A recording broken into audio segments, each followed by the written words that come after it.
Here's how criminal statutes of limitations are more complicated than they may first appear.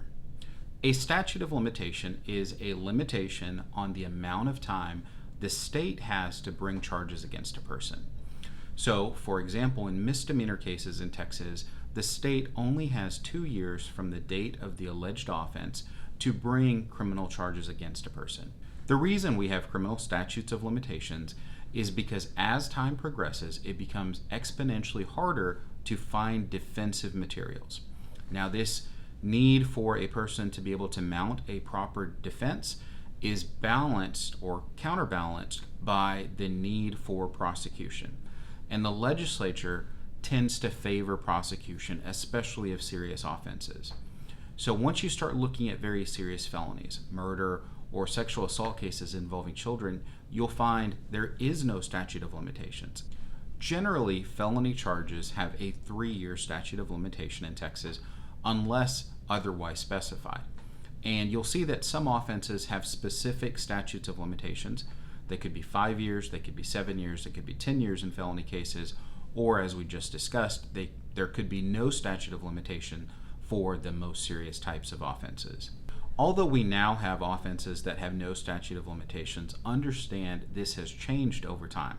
So if there was a time when an alleged offense occurred, the then existing statute of limitations had actually run and expired, the fact that there's no statute of limitation now doesn't mean the state can go back and pull that in and prosecute it now.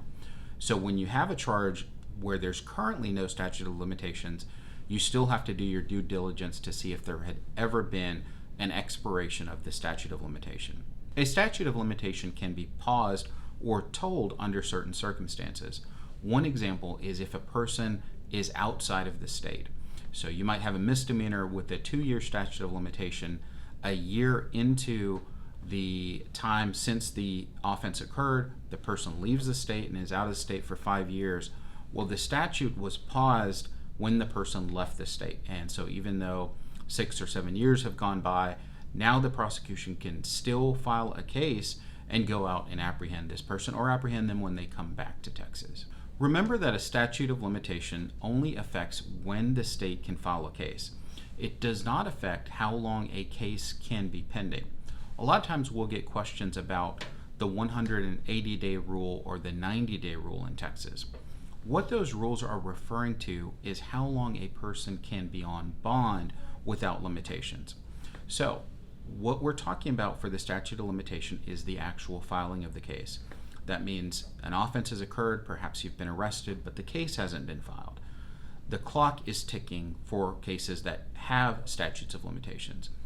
The statute of limitation clock stops ticking as soon as the case is filed.